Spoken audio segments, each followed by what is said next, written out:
Boa tarde, professor. Boa tarde. Eu sou o Joel e nós vamos entrevistar o professor Valdomiro Pedroso. Então, qual é o seu nome completo e a sua idade? Valdomiro Pedroso Sobrinho, todos me conhecem como Miro. Eu estou com 62 anos, dos quais 37 dedicados aqui à universidade e 45 anos de aula, desde que eu comecei a dar aula em 71, 72. E por que o senhor escolheu a profissão de engenheiro eletricista? Essa é uma história meio longa, vou tentar resumir. Eu tenho pai médico, mas era um pai médico meio professor Pardal, assim, ele gostava muito de mexer com... Na época chamava radiola, não era som, radiola, eletrola, vitrola, tinha todos esses nomes aí. Toca-disco, vinil, e ele gostava de gravar e eu comecei a ter um gosto pela eletrônica. Mas a influência da família, eu fui para fazer medicina até praticamente os 17 anos. Aos 17 anos tive uma crise existencial, porque eu entrava na faculdade de medicina, ouvia algum corte e desmaiava, me embambizava e puf, caía.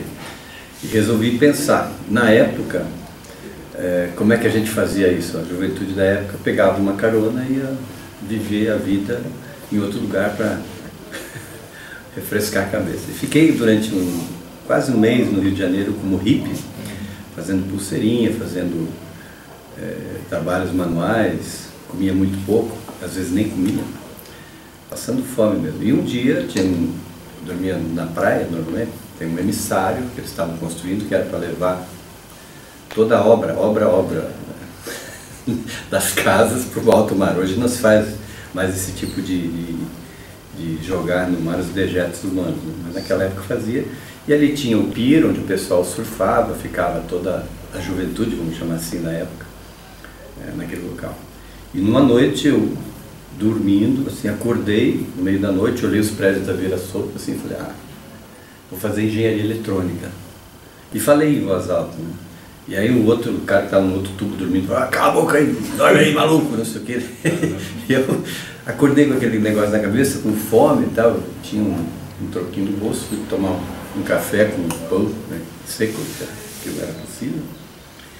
E me decidi fazer engenharia eletrônica, o que era um problema, porque em 71 não existia engenharia eletrônica ainda no Brasil, assim, de uma maneira muito disseminada. Tinha a USP, tinha o ITA, tinha lá no Rio Grande do Sul e mais lá no Rio de Janeiro. Então esse foi meu momento de decisão, uma noite lá no Rio de Janeiro que eu decidi ser engenheiro eletrônico. Eu voltei, fiz vestibular para engenharia civil, passei, não quis fazer.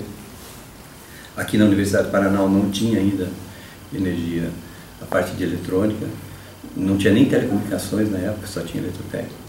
Acabei vindo para Curitiba e como eu tinha feito um científico onde não tinha geometria descritiva, eu resolvi fazer um teste na faculdade de Joinville, que tinha recém-aberta, que era de telecomunicações e eletrônica, em julho de 72. E aí eu fui para lá, tirei segundo lugar e fui convidado para dar aula no cursinho. Eu já dava aula aqui, fazia monitoria nos cursinhos daqui, lá de Londrina, no Rio de Janeiro.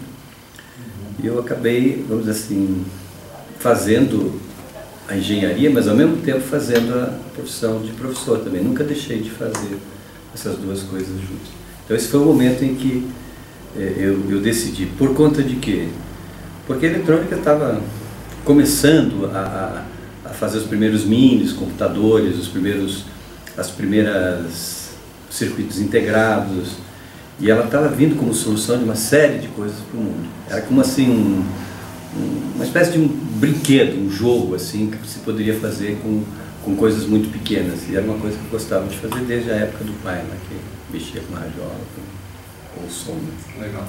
E então você entrou no curso de engenharia. Conta pra gente como foi o seu curso durante a sua vida acadêmica. Tá. Então, a Escola de Engenharia de Joinville é uma escola bastante puxada. Tanto é que nós entramos em 30, acho que da minha turma se formou 7, e a turma que eu me formei formou 9. Era bastante filtrado, principalmente no cálculo, 1, 2, 3, que eram assim, resistência dos materiais, alguma disciplina que, graças a Deus, vocês não têm, que é bom para outras coisas, mas naquela época tinham e eram as disciplinas que ferravam, e não tem nada a ver com a prática da engenharia. Então eu comecei a fazer, eu fiz o primeiro ano, passei em tudo, no primeiro semestre, e gostei de Joinville, gostei da escola, eles tinham um convênio com o ITA, tinham aula em julho e em janeiro com professores do ITA, e tinha um convênio legal. Para mim foi bastante agradável essa descoberta de que, embora fosse em Joinville, tinha a possibilidade de estar conversando com os professores do ITA. E era um curso, eu era a segunda turma, então era um curso de informação. No ano de 73, como o cursinho era muito ruim lá, eu montei um cursinho e praticamente parei de estudar durante 2 anos. Aí eu fui ganhar dinheiro e ganhei dinheiro com isso. E chegou um momento que de novo chegou um grande ponto da minha vida. Ou eu faço a escola, termino a escola e sou engenheiro, ou vou ser dono de escola, né? Dono de cursinho. Aí eu conversei com a minha noiva na época, e ela falou, não, o que você acha? Eu quero fazer engenharia. Aí voltei para engenharia, como sempre acontece, os currículos mudam, eu voltei atravessado no currículo. Então tinha que fazer disciplina do 5º, do 7º, teve disciplina que eu tive que repetir de alguma forma. E aí eu aproveitava o curso de verão, coisa que não tem muito aqui, mas lá grande parte da minha possibilidade de fazer escola foi em cursos de verão, em cursos especiais, porque era uma fora de hora, porque eu dava aula também, e eu me sustentava. Então eu trabalhava e estudava. E aí eu comecei a desenvolver algumas coisas importantes em relação ao estudo, porque eu como não tinha muito tempo para estudar, eu precisava captar muito rapidamente o que o professor dizia que ia cair na prova, o que ele achava importante. Então eu acabei desenvolvendo esse senso de olhar as disciplinas de uma maneira um pouco mais seletiva naquilo que o professor colocava como importante. E acabei tendo boas notas, passando, fazendo, inclusive algumas disciplinas, estava comentando há pouco, como eletromagnetismo, outras como cálculo, passando bem. E durante a escola, então nunca parei de trabalhar. No último ano eu já estava casado, e me lembro assim de um drama que foi o trabalho de conclusão do curso, porque eu estava fazendo um trabalho que era a montagem do laboratório de linhas de transmissão e antenas do próprio curso, que ele não tinha. Eram as experiências, e a base naquela época dos geradores de alta frequência eram válvulas Klystron. Hoje também tem, mas naquela época se fazia isso.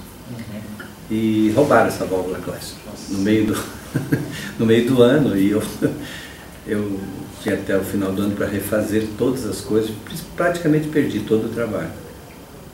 Isso parece uma coisa triste, mas ao mesmo tempo me possibilitou eu ter uma experiência muito legal, que foi ir para o ITA, passar 2 semanas dentro do ITA, estudando e fazendo todo o laboratório de antenas e linhas de transmissão com 2 caras que eram o máximo na época, o Freire e o Vilarim. E lá eles me ajudaram muito, me ajudaram a fazer os projetos, me ajudaram a fazer as coisas, recuperar o tempo. E eu voltei de lá com o TCC bastante adiantado e consegui tirar, inclusive, a melhor nota do TCC da minha turma.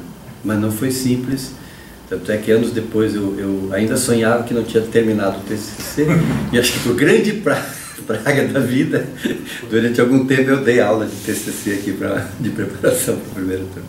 Então, mais ou menos isso foi a minha vida acadêmica, tendo um ponto importante, assim, quando eu saí da faculdade de Joinville, eles queriam que eu desse aula lá. E aí eu fiquei numa dúvida, e uma coisa para mim, né, importante, isso não significa que seja importante para todo mundo, e acho que outras pessoas podem ter caminhos diferentes. Eu queria falar, dar aula sobre algo que eu conhecesse na prática. Então, dar aula de engenharia sem ter sido engenheiro, para mim faltaria alguma coisa. Não significa que para outros não possa ser, tá? Eu não quero que isso soe como crítica, eu estou dizendo que foi uma coisa lá da minha época, da minha decisão. Aí acabei vindo para Curitiba, trabalhar na Copel, no meio de uma conversa durante uma tarde, uma pessoa chegou: alguém dá aula, gosta da aula, eu estou indo da Federal para o Cefet e preciso de alguém que dê aula de circuitos 3. E eu me candidatei, e depois de lá não larguei mais o osso. Muito legal. Que é o filé às vezes. Então, já que você comentou, pode falar um pouco mais sobre a sua experiência profissional antes de iniciar as aulas, a dar aulas? Então, foi sempre paralela a tudo, né? Então, não posso dizer que seja uma experiência antes, né? Então, fui dono de cursinho, monitor, dei aula na escola técnica, então todas essas experiências de alguma forma me ajudaram. Quando eu cheguei aqui na universidade, eu fazia 4 meses que estava em Curitiba, tinha deixado de dar aula lá em Joinville, e estava com muita vontade de dar aula, eu senti falta de dar aula, sabe? E o curso tinha coisas noturnas, e talvez vocês não imaginem o que era o curso daquela época, mas era esse prédio aqui do lado, era um prédio praticamente vazio, o Centro Politécnico não tinha cerca, nós tínhamos uma grande favela aqui do lado, na época.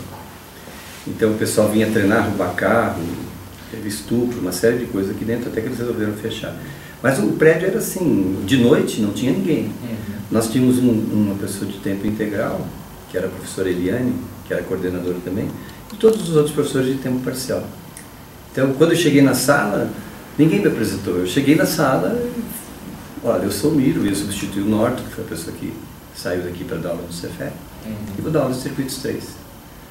E até alguns agradecem assim, tremendamente, parece que era a 4ª ou 5ª vez que estavam fazendo com ele, e comigo conseguiram passar. Eu não sei se eu fui bonzinho demais ou não, mas de qualquer maneira, eu sempre segui uma linha assim de fazer uma avaliação do que eu tinha aprendido lá na minha escola, avaliação mais puxada. Nessa época eu ainda pensava assim.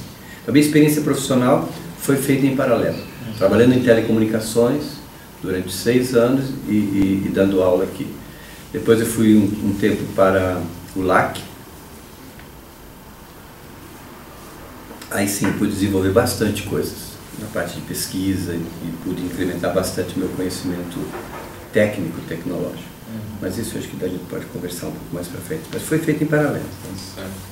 E então, durante a sua atividade como professor, conte para mim como foi a evolução assim, ao longo do tempo. Assim. Eu tinha uma brincadeira que eu dizia assim, olha, eu antes me sentia professor, depois me orgulhava de ser um educador, e hoje eu tenho certeza que eu sou aprendiz e sempre você, né? Sempre muito mais aluno, aprendiz, do que alguém que, vamos dizer assim, tem essa capacidade de fazer o outro entender. Nós não temos essa capacidade. Isso é uma coisa assim que a gente pode criar coisas aqui e ali que despertem algumas ideias, mas a capacidade é do indivíduo, dele se desenvolver. Então é muito mais um facilitador. Então hoje eu procuro ser construtivista, procuro fazer avaliações contínuas. Você que fez a disciplina sabe que não é prova. E é muito mais trabalhoso até do que fazer uma prova, como essa que eu fiz hoje, como eu te falei, fazia muito tempo que não fazia. E percorri, vamos dizer assim, por uma série de disciplinas, perto de 15 disciplinas e de diferentes áreas. Isso para mim me deu uma visão de disciplinas muito boa. Então, não profunda, mas boa, tá? Eu sou muito mais um generalista do que um especialista em algo específico. Gosto de estudar a parte de criação, criativa, gosto de estudar qualquer coisa, assim, voltada para a parte, tanto para a parte lógica, quanto para a parte do relacionamento humano, do ser humano, né? Como o ser humano se desenvolve, como o ser humano cria. É por aí mais ou menos que eu caminho na minha evolução. Fui de muito técnico para muito, vamos dizer assim, relacional, e depois voltei fazendo uma medida, vamos dizer, entre técnico e relacional, pesando essas duas coisas juntas. E o que levou o senhor a ser professor?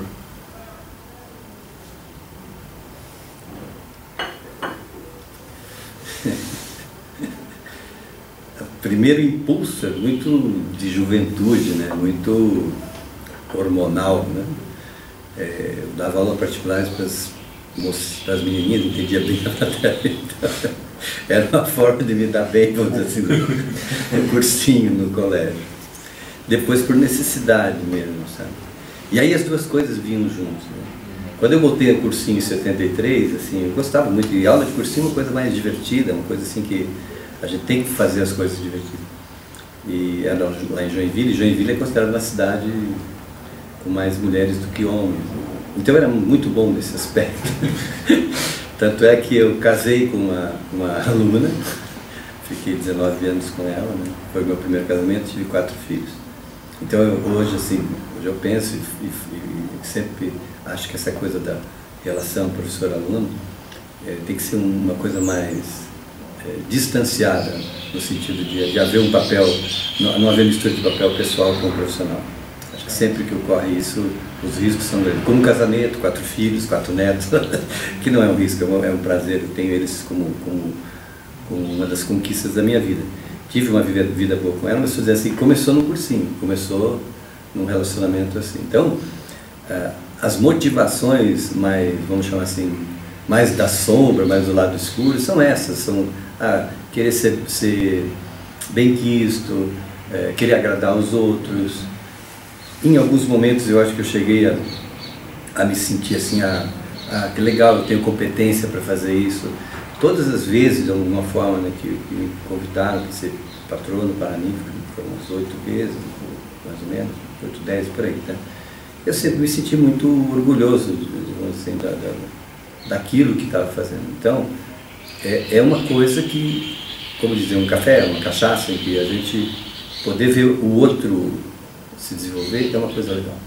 Então, é um prazer diferente do prazer assim, só de ter o conhecimento. Então, poder... E olha que tem coisas assim que, em algumas disciplinas, como gerência que você participou, e o pessoal vai muito mais do que eu sei. Sim. Eu só tenho uma capacidade analítica e uma capacidade de olhar aquilo e fazer E eles vão... Eu sinto muito feliz quando isso acontece.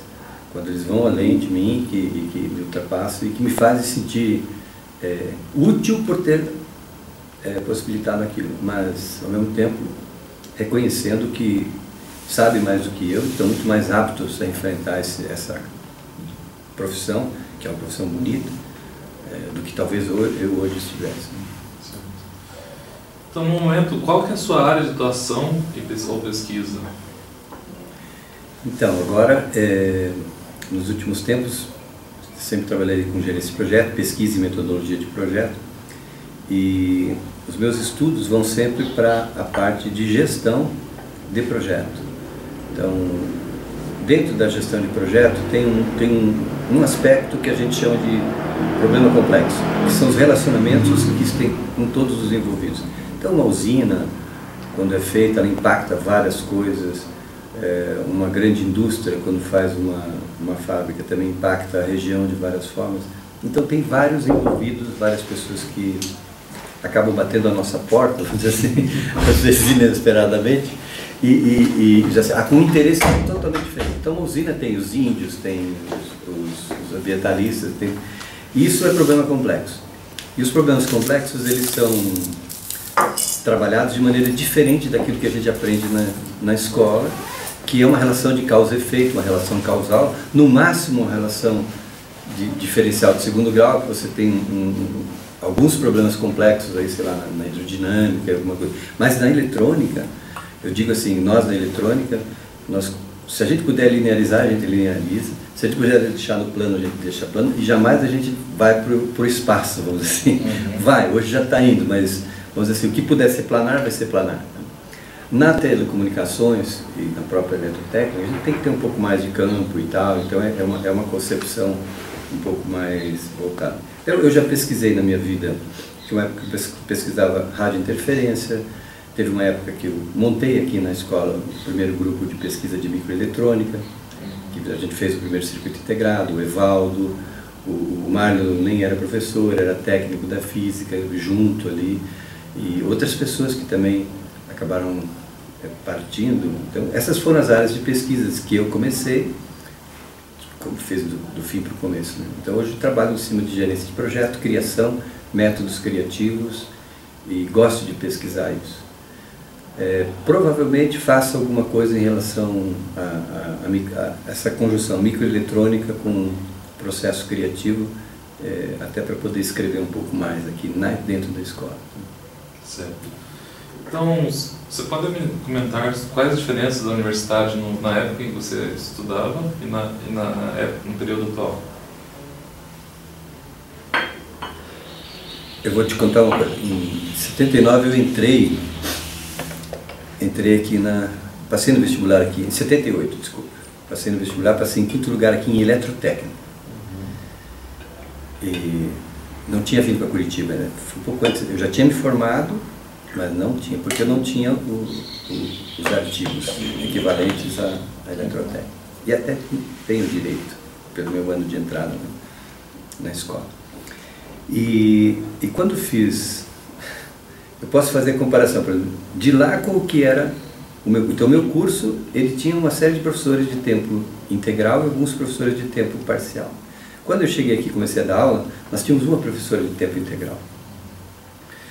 Em 86, sentado aqui, esse prédio, antes era um estacionamento, a gente, normalmente no sábado, fazia um churrasco com os alunos, e de vez em quando terminava em banho de mangueira dos bombeiros. Então, assim, já fui batizado algumas vezes aqui, né? Mas eu era muito companheiro, sempre fui muito companheiro assim, do pessoal. E num desses churrascos, o Jefferson, que era um professor lá de Londrina, ele chegou: Miro, por que você não se candidata a chefe de departamento, que não muda um pouco as coisas daqui, com um professor de tempo parcial para tempo integral? Eu achei aquela ideia boa, eu trabalhava nessa época no LAC, o pessoal do LAC me apoiou bastante, o professor Rogério Moro, tinha o Davi Rezende, tinha outros professores lá. Não, vamos lá, nós te ajudamos. Eu era bem novinho, assim, novinho em termos, mas digo, isso aí é uma época que nem se compara com o que é hoje. Então lá a gente começou um planejamento estratégico no sentido de, vamos pegar mais gente de pessoa de tempo integral, vamos pegar pessoas com mestrado. Nós só tínhamos uma pessoa com mestrado, que inclusive acabou saindo, o marido foi transferido porque trabalhava na Petrobras, e ela foi lá para o Rio Grande do Sul. Então foi uma batalha, uma luta, era a nossa única professora de tempo integral. Aí o Evaldo resolveu deixar o LAC na época, né, para vir para cá. E ele foi uma das pessoas que, junto comigo, com o Wilson, que era meu vice-chefe de departamento, começou a pensar no curso de uma maneira um pouco mais elaborada.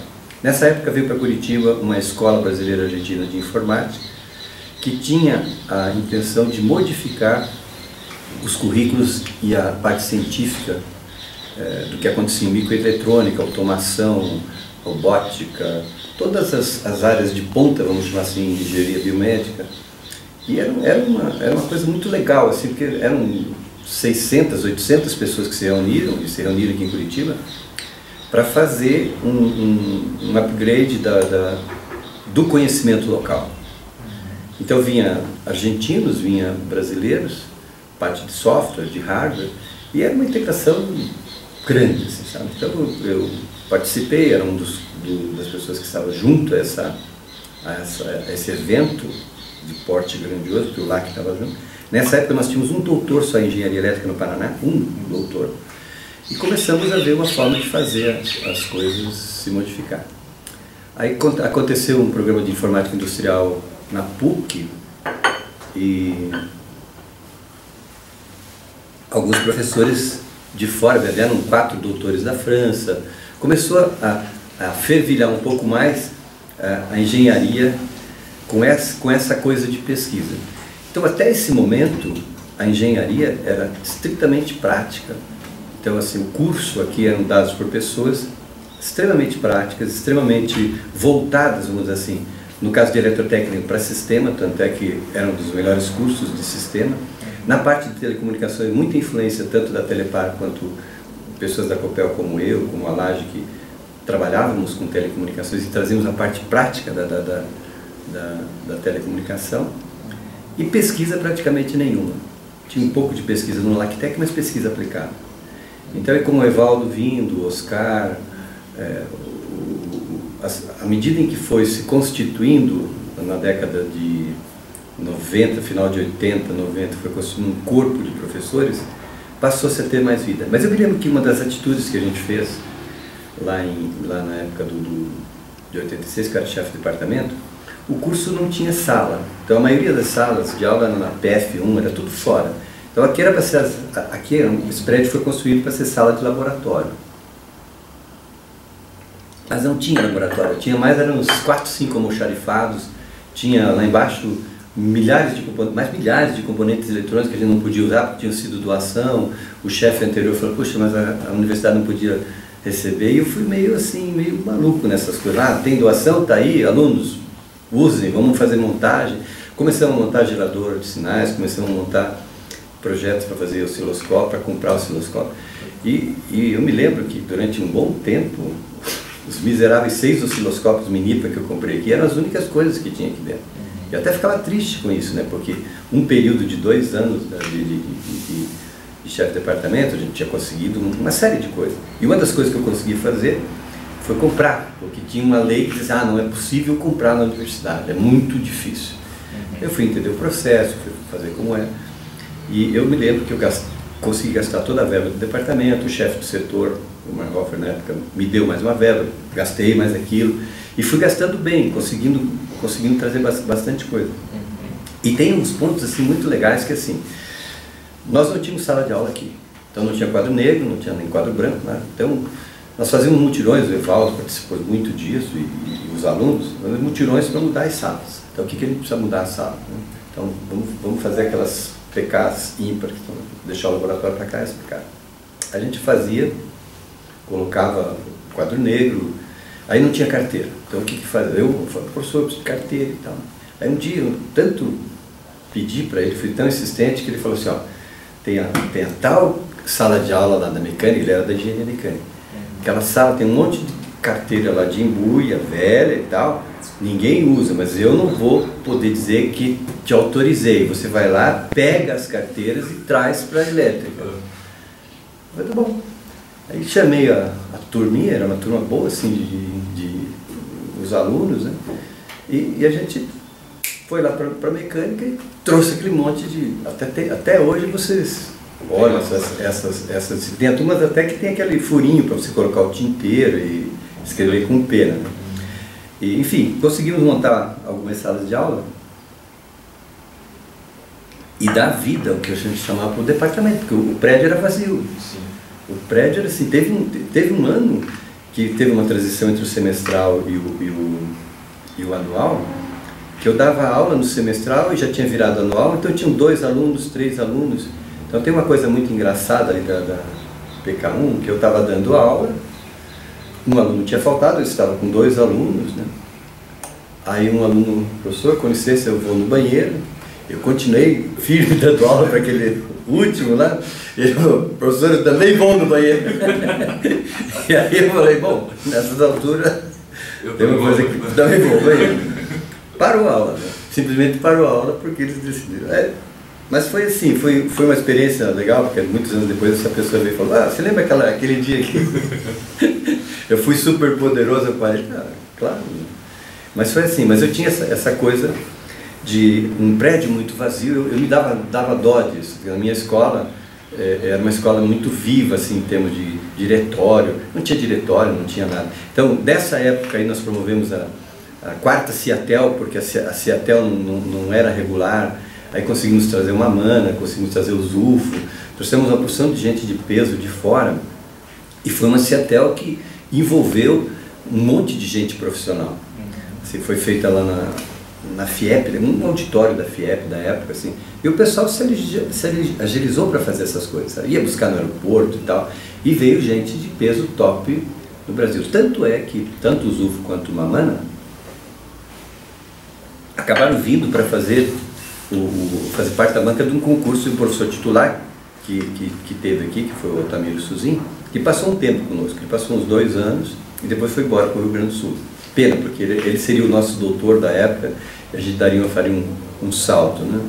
Eu apostei muito nisso e sofri muito quando ele foi embora. Ele é meu amigo, tudo isso, e acho que tinha suas razões para ir, e não importa, isso são escolhas pessoais. Assim como outras pessoas que vieram, como o Wagner, que era um cara excelente, deu aula no meu lugar em processamento de sinais, e aí deu um salto na turma, assim, legal, porque ele vinha do mestrado, vinha com tudo quente, tinha uma didática, gostaria. E essas coisas de olhar, sabe, de olhar a gente nova vindo e se modificando, e o curso foi se transformando. O curso, aí tem o Horácio, tem o Yuan que chegam, aí depois de um certo tempo começa a vir os outros novos, ex-alunos nossos que começam a voltar. Então, o Evaldo foi ao doutorado, voltou, o Oscar doutorado, voltou, o Mário conseguiu fazer o concurso, passar aqui, se agregou aqui ao departamento. Então, de repente, o corpo foi se formando, que é o corpo que tem hoje, que é um grande corpo de pessoal acadêmico. Então, hoje divide uma parte já que é a minoria, os professores como eu sempre dizia assim, olha, quando vai chegar um momento em que eu vou ser querido fora por não ter as características de academia, né? Que é mais ou menos o que está acontecendo isso agora, né? Mas, assim, eu ainda acho que ainda tenho uma boa experiência para compartilhar, mas vamos ver, né? Ou pelo menos os meus métodos, as minhas coisas, de olhar a engenharia. E a experiência profissional. Então, o que transformou essa escola, parece bobagem. Você pode pensar assim, poxa, mas uma conversa de um sábado desencadeou um monte de coisas, né? Sabe? Para mim desencadeou. Não que pro Evaldo outras coisas desencadeou para ele vir para cá, para o Yuan, cada um tem sua história para chegar aqui. Sim. E tem um momento em que o pessoal começa a se aposentar da Copel e começa a vir aqui com tempo integral. Então eles fazem uma segunda profissão, vamos dizer assim, aqui dentro, como é o caso do Pasto, do Hélio Cama do Caio, né? E nós, então, o Hélio é mais antigo, né? O Hélio é de uma fase anterior, até se você puder entrevistar, não é longe, né? Ele pode contar uma série de coisas. E assim, e aí a gente vê, né? Por exemplo, o Oscar foi meu aluno, a Thelma foi minha aluna, o André Mariano foi aluno, né? Então tem um monte de... já é uma segunda geração que está vindo aí, e terceira às vezes, né? Porque você tem os mais novinhos, a gente chama novinho, o Loris, tem quem mais dá? Tem o Loris e o... agora esqueci o nome. E o Bernardo, né? Tem o Bernardo, quem mais que é daqui? Bom, mas esse pessoal que já é vamos dizer assim, uma terceira geração daquele sonho inicial já começar a fazer as coisas acontecerem aqui. Então, nós sonhávamos em ter mestrado, daí quando o mestrado aconteceu foi uma coisa boa, o doutorado está acontecendo agora. Este prédio aqui foi uma coisa que a gente sempre sonhou, levou, se pensar de 86 para 2016, 30 anos de sonho para isso aqui acontecer. Então, uma coisa assim, o que o curso transformou? Eu acho que o curso transformou nesse sentido. Então, hoje ele é um curso em que tem pessoas que pesquisam, tem pessoas que vivem aqui dentro, você encontra sala de aluno. Falta algumas coisas. Uns 3 anos atrás eu queria montar uma sala de criatividade, ganhei dinheiro, mas acabou não dando certo. Mas assim, um lugar onde vocês possam montar as coisas, vocês possam produzir. Nós aqui dentro já tivemos empresa, incubadora de empresa, já tivemos incubadora de produto. E tudo numa época que era assim, meio difícil você fazer as coisas. Mas teve pelo menos umas 3 empresas que saíram daqui de dentro. De ex-alunos que não tinham que trabalhar, começavam a pesquisar e fazer aqui dentro a sua empresa e depois ir embora. Então teve produtos premiados também, sabe? Então essa modificação ela aconteceu com o tempo. E o que nós perdemos em algum sentido? Por exemplo, essa visão de sistema de potência que tinha com o pessoal que trabalhava com isso, né, na própria Copel e tal, que tinha uma reputação nacional, isso está diminuindo cada vez mais. Então, os caras bons de subestações, bons de usinas, bons que eu digo no sentido prático, não no sentido teórico, do modelamento, da simulação. Acho que isso nós temos gente muito capaz para isso. Mas no sentido sim, de trazer qual é a dificuldade para... Isso se perde um pouco.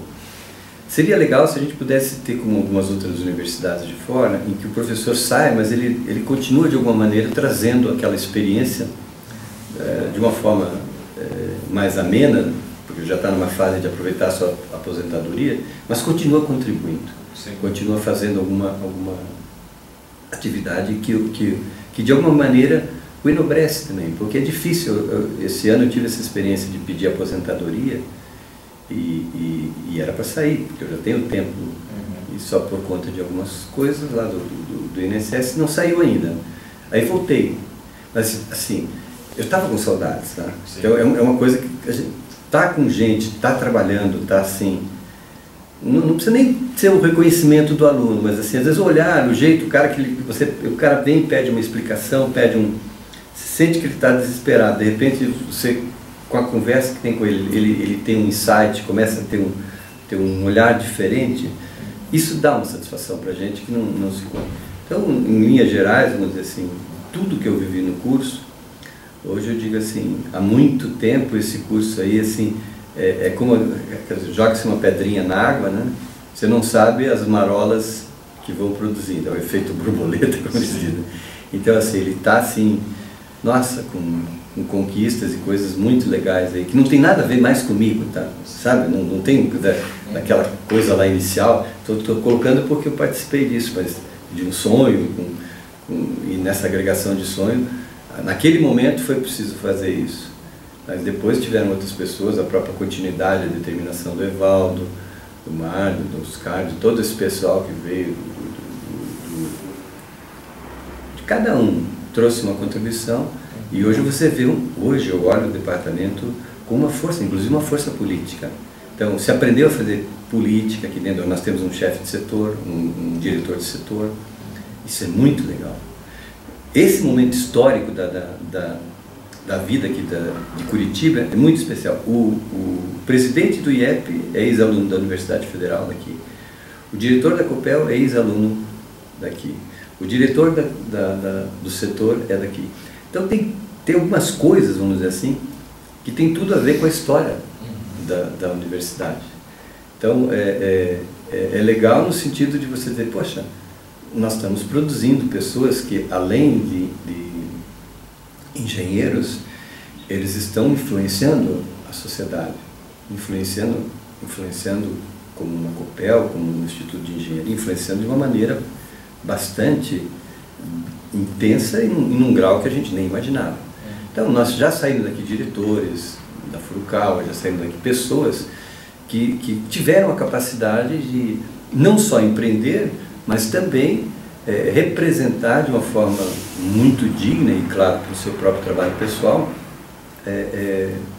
nos mais diversos setores. Na semana passada, eu estava jantando num aniversário de uma amiga da minha esposa, um cara aqui da frente, olhou, mas eu te conheço de algum lugar, Bom, resumo da ópera, o cara tinha sido aluno meu lá na época que os caras eram alunos, em 81. E a gente começou a conversar, claro, eu mudo, ele muda, não há como não.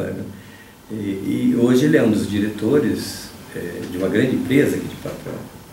E ele falando assim, olha, eu não trabalho nada da engenharia, mas a engenharia me deu uma estrutura lógica, uma estrutura de pensamento que eu agradeço profundamente à escola.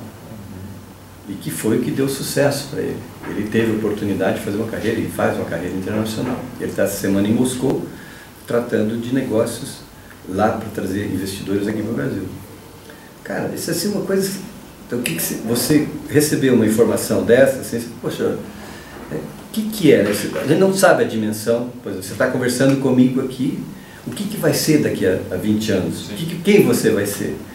Eu me lembro de algumas conversas que eu tive aqui nesse departamento de pessoas, como você, final de curso, você fala, mas será que a engenharia não é isso que eu quero? Né?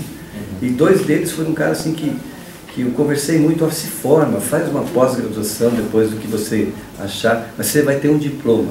Até brincava com eles, pelo menos você não vai ser preso em cela comum, tá? Que hoje é muito importante na vida, ela estava já. Bom, mas assim, isso foi em 93, né? Agora, em janeiro, um deles mandou um e-mail agradecendo aquela conversa de 20 anos atrás, porque hoje ele era um presidente executivo de uma cadeia de fast food do leste americano. Então, como é que você sabe, né, onde é que cada um vai trabalhar? Sim. Tem um outro cara aqui de dentro o Fritz, que é um cara que estuda algoritmos não convencionais, é um consultor da NASA, mora no Texas e trabalha 1 ou 2 vezes por ano quando a NASA precisa. Então tem de tudo, sabe? Então assim, como é que a gente produziu tudo isso? Sabe? Não sei te dizer, tá? Não sei, é uma coisa assim, isso é uma das coisas que... Então tem pessoas que evidentemente sofreram muito. O lado ruim dessa história é, uma vez eu digo assim, um engenheiro nosso, elétrico, 2 meses de formado, morreu eletrocutado no Guarapuava, né?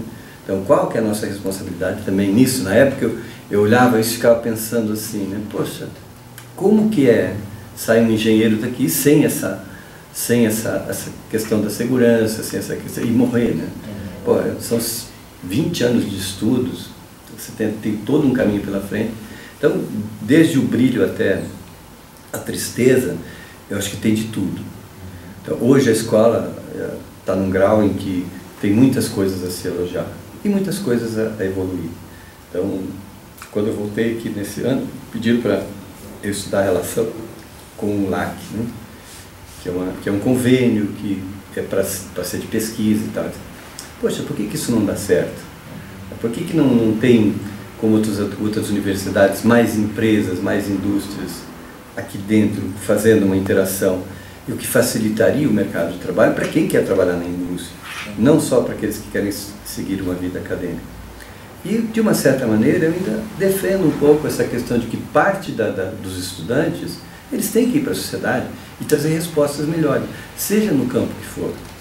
Então, é da biomédica, tem um outro caso em que o cara fez depois direito e se tornou um especialista de engenharia em legislação. Tem um outro amigo que foi para psicologia e reúne engenharia com psicologia. Então, não sei te dizer assim, de um modo geral, o que é o futuro, mas eu sei te dizer assim que a profissão de engenheiro elétrico e eletrônico, de alguma forma, né, ela está em todas as outras profissões. Então, você pode seguir um caminho muito amplo, muito variado, em várias coisas possíveis de área de atuação. Então, isso é rico. Então, só vai se limitar quem quiser se limitar. Certo. Já que o senhor comentou aqui, você poderia comentar algumas mudanças, o que pode acrescentar, para você, o que pode aproximar o meio acadêmico do mercado de trabalho? Um pouco acabei de falar, né, que é a questão do relacionamento com a indústria. Então nós temos algumas dificuldades. Primeiro, que eu entendo que é acertar um pouco melhor essa regra de convívio com o LAC, porque o LAC vive disso. E o CIEL também vive disso. Então, vamos dizer assim, seria o caminho normal aqui dentro, que é o Centro de Desenvolvimento de Eletrônica, ele ter essa comunicação com as indústrias e colocar. Esse é um caminho.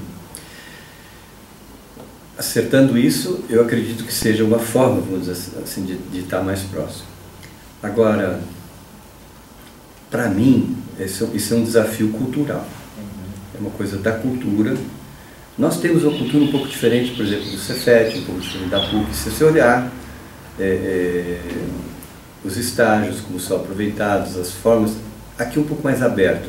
A comunicação que vocês têm com outros cursos, vocês têm a possibilidade, que ser um centro politécnico, que é uma concepção francesa de formação da Polytechnique, né, que é um pouco até diferente da universidade. Porque a universidade, a Unicamp é mais universidade, está todo mundo misturado. Né? Aqui não, aqui nós temos a biológica, temos as ciências da terra, você tem alguma coisa a mais. Os problemas lá fora, os problemas práticos, eles não são só de eletrônica, eles não são só de eletrotécnica, não são só de telecomunicações. Então eles misturam legislação, misturam meio ambiente, misturam problemas sociais, misturam questões que são muito variadas. Então essa aproximação, vamos dizer assim, com os problemas que estão ocorrendo nas empresas, hoje, por exemplo, bastante em crise, né?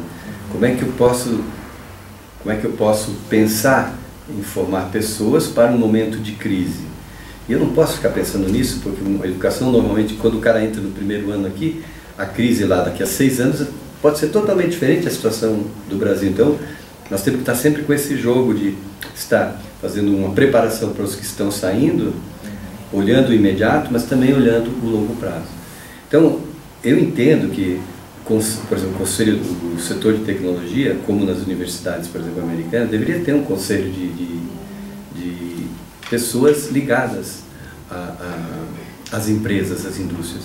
E não precisava ser as pessoas atuantes, poderia ser, por exemplo, pessoas aposentadas de engenharia, através do próprio Instituto de Engenharia, através do CREA, assim, que fizessem uma composição assim, olha, nós estamos com esse tipo de problema. Estamos com essa seja o problema de transporte, seja o problema de educação, o que for. E que expertise é possível colocar dentro da universidade para colaborar com isso. Então não seria mais uma visão, a engenharia elétrica trabalhando para isso, sabe, a mecânica trabalhando para isso, não. Mas a universidade, de uma forma interdisciplinar, olhando os problemas socioeconômicos, tecnológicos, de uma maneira interdisciplinar, e não de uma maneira focada. Toda vez que a gente foca é bom, porque a gente pode ir mais a fundo, a gente pode modelar mais a fundo, mas também se perde algumas coisas em termos de visão lateral, e às vezes podemos cair naquele caso em que a solução apresentada gera mais problemas do que havia anteriormente, né? Até recentemente, tem uma coisa que eu gosto de contar, você sabe que eu gosto de história, os ligeirinhos, quando surgiram aqui em Curitiba, acho que faz 20 anos ou 30 anos que tem ligeirinho aqui em Curitiba, não sei, agora não sei o dado certo, é bom até ver isso. Mas quando eles começaram a fazer, eles tinham um problema de abrir a porta do ligeirinho, entrar em sincronismo com a plataforma, aquele tubo fantástico, isso aí foi premiado no mundo inteiro, né? E tinham feito um sistema de radiofrequência, bolado um sistema de radiofrequência complicadíssimo e caro, muito caro, para que o ônibus chegasse e abrisse a porta certinho para que a pessoa não caísse ali, né? E faltava uma semana para terminar, o sistema não estava pronto, eles não queriam pagar aquilo, o prefeitura estava sem dinheiro, e eles começaram a conversar sobre isso, né, com o pessoal das empresas. E um cidadão lá, que era um chefe de manutenção das empresas de ônibus, escutou e falou assim: puxa, mas por que não pinta uma faixa bem onde o motorista tem que parar?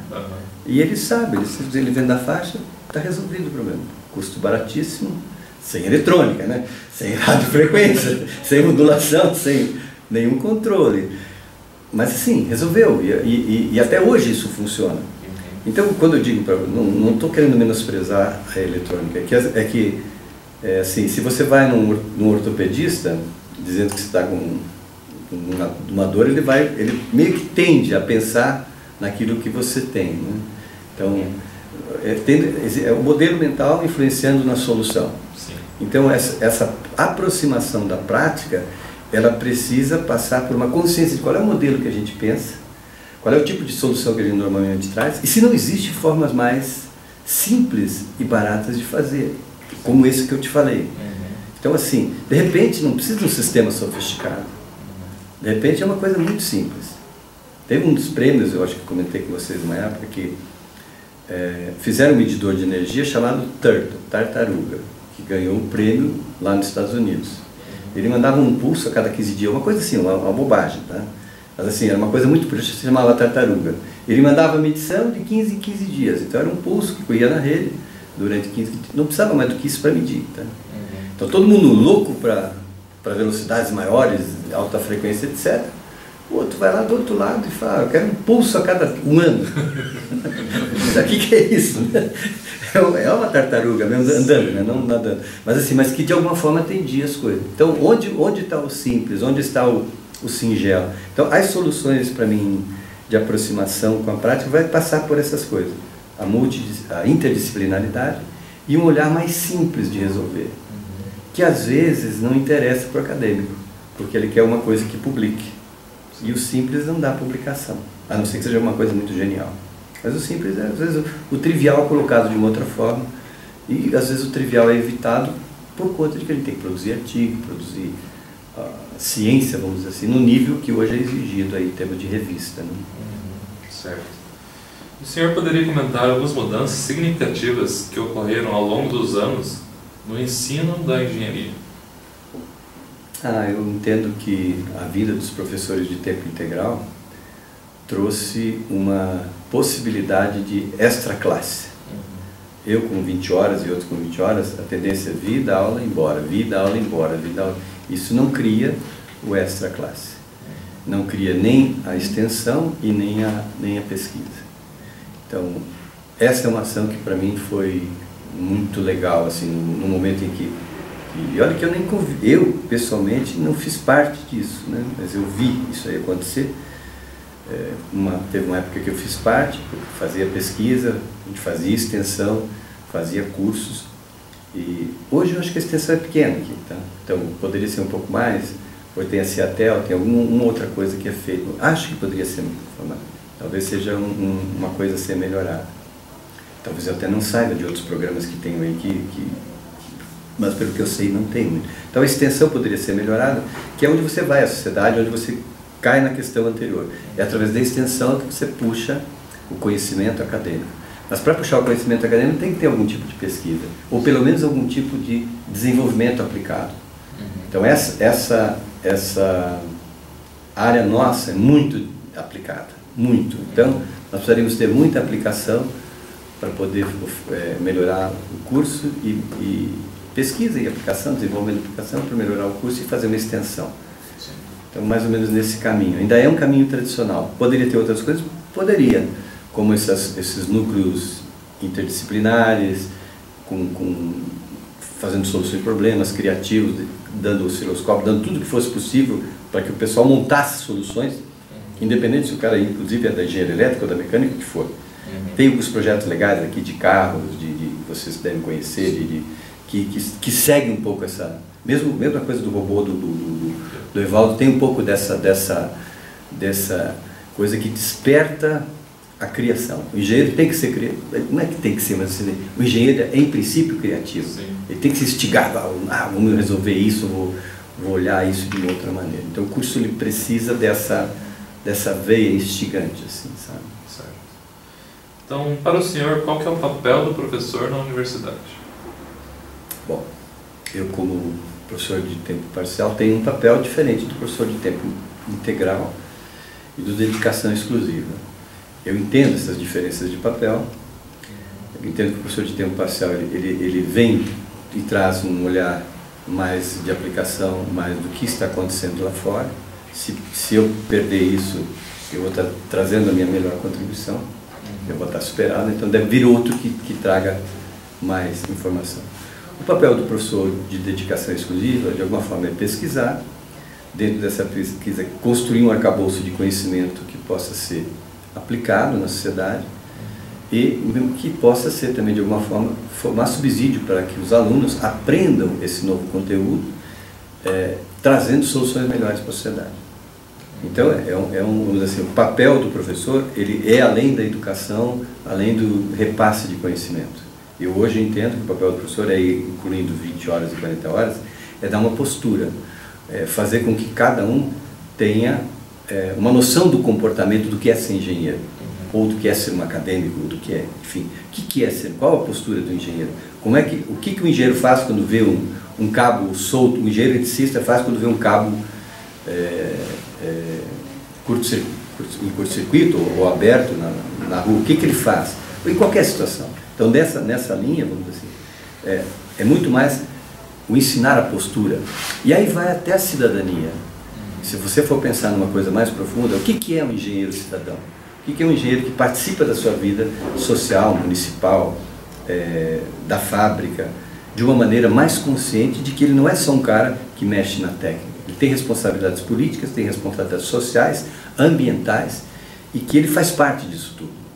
Então, para mim, o papel do professor tem a ver com isso também, da construção de um ser humano melhor.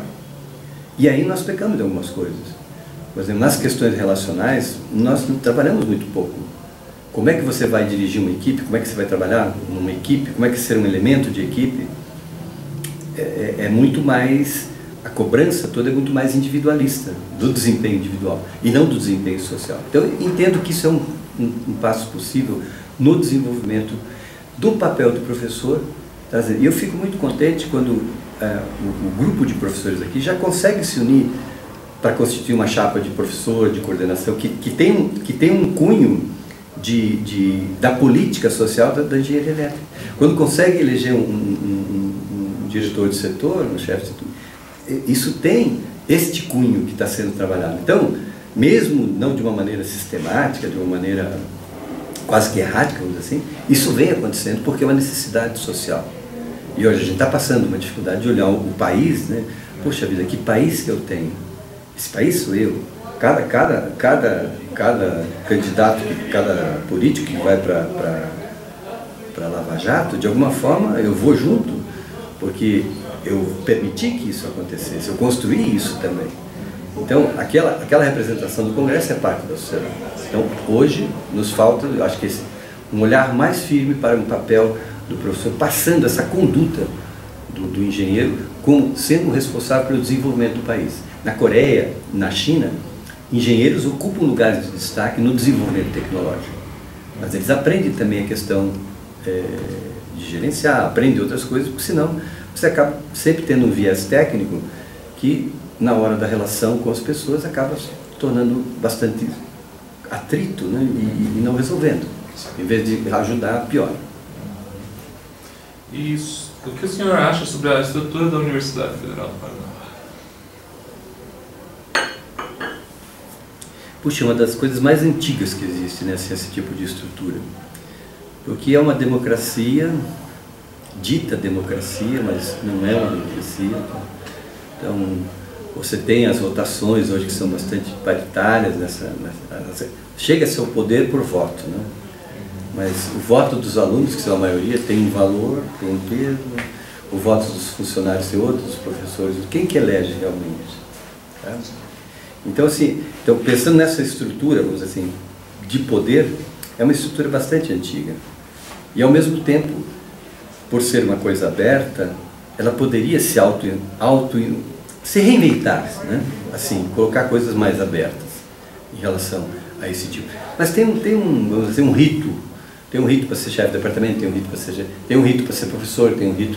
Tudo isso tem uma série de manuais de instruções, vamos dizer assim. Nós somos ainda regidos muito por isso. E esses manuais de instruções, as normas, vamos dizer assim, elas de alguma forma enrijecem, elas tornam as coisas difíceis de trabalhar. Eu já lidei com algumas coisas aqui bem difíceis. Numa época lá que eu também cheguei para o reitor e falei, ó, quero fazer uma incubadora dentro da elétrica. Ele falou, faça, mas não me diga que você me contou. Mais ou menos parecido com as coisas das cadeiras. Então é assim, o cara não quer ter a responsabilidade pela ousadia. Então como e quando a ousadia acontece aqui dentro? Você pode olhar assim, na tua vida que você está aqui, tem momentos raros de ousadia. Então uma universidade, para mim, era um lugar da instigação, da ousadia. E isso ela precisaria trabalhar algumas coisas que pudesse acontecer. Por um outro lado, ela é totalmente livre. Tem professor que faz o que quer, dá aula se quiser, como quer, não é, vamos dizer assim, cobrado, a não ser que alguém chegue e os alunos comecem a se movimentar para isso. Mas senão não tem esse tipo de cobrança. Que é bom também, né? Porque é muito chato ser cobrado. Mas ao mesmo tempo tem as licenciosidades, as liberdades que às vezes são extrapoladas. Então assim, tem coisas que poderiam melhorar, sem dúvida. Não só na coisa padrão lá da pesquisa, ensino, extensão, sei lá, reciclagem dos professores, os novos métodos de avaliação, ensino, aprendizagem que tem. E tem cursos bons à distância aqui na própria universidade. Esse relacionamento com a educação, com outras áreas mais próximo, acho que traria assim, uma riqueza muito grande, essa multidisciplinaridade de comportamento de todos aqui, sabe? Professor, aluno, todos os papéis envolvidos. Certo. E o senhor teria alguma sugestão de melhoria para o Departamento de Engenharia Elétrica? Acho que de alguma forma eu falei, né? Abrir um pouco a olhar para poder, em relação à sociedade, poder fazer mais projetos com indústrias, com aplicações de empresa, e tem que saber lidar com o empresário quer ganhar dinheiro às nossas custas, e quer mão de obra especializada barata, então tem que ter o reconhecimento, tem que ter a devida remuneração. Acho que em termos internos, a gente poder fazer um exemplo de, por exemplo, de gestão e administração. A gente pudesse fazer uma forma de gestão mais colaborativa e cooperativa, resolvendo os problemas de uma maneira mais sistêmica. Então, o poder hoje é muito setorial, departamental. Então, poderia ser um pouco mais aberto isso.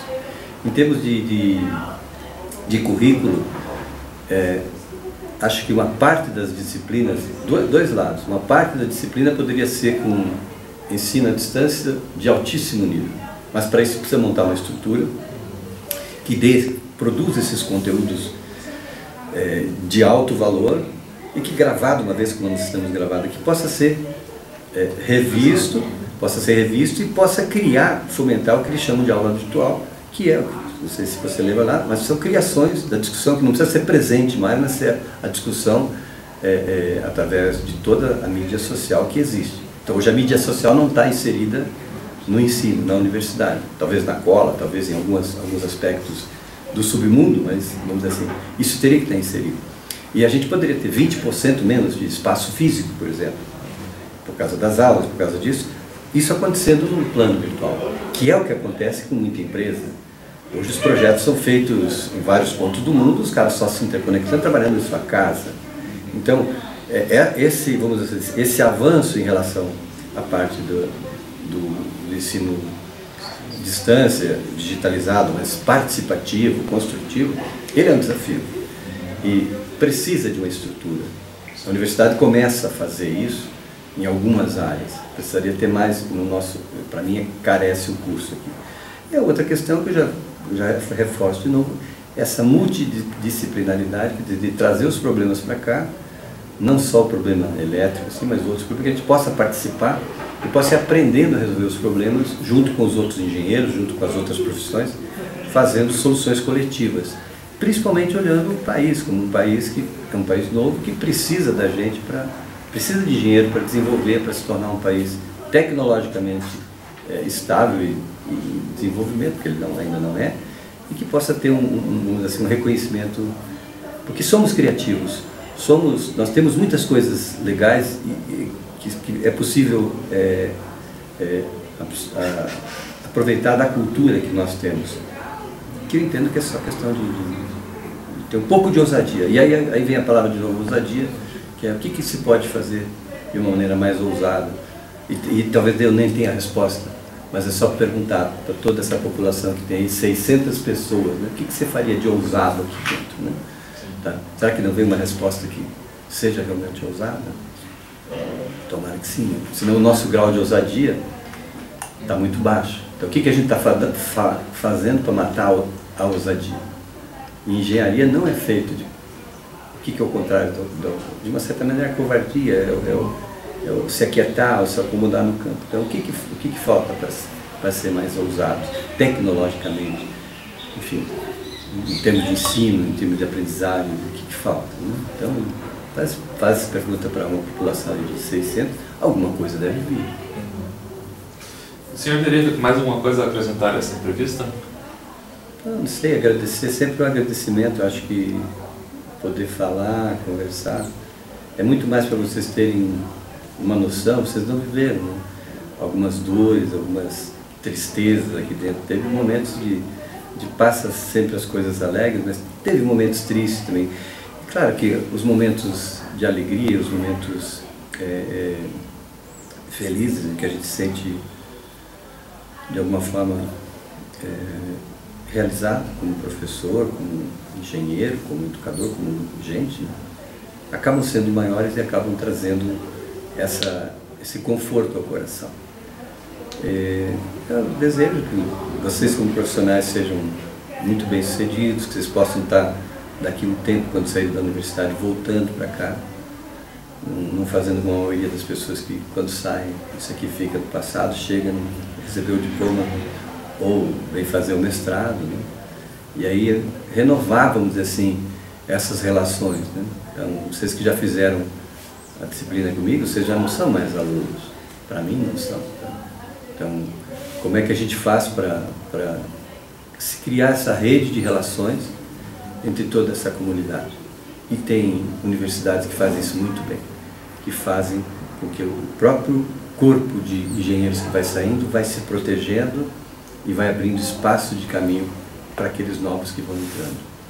E esse é um outro desafio, uma outra ousadia que nós precisaríamos fazer também, o pós-formado. E vamos ver, tem as coisas das cotas, que é outra coisa difícil de falar, quantas pessoas desistem do curso. Nós entramos com 150 pessoas, quanto que sai, né?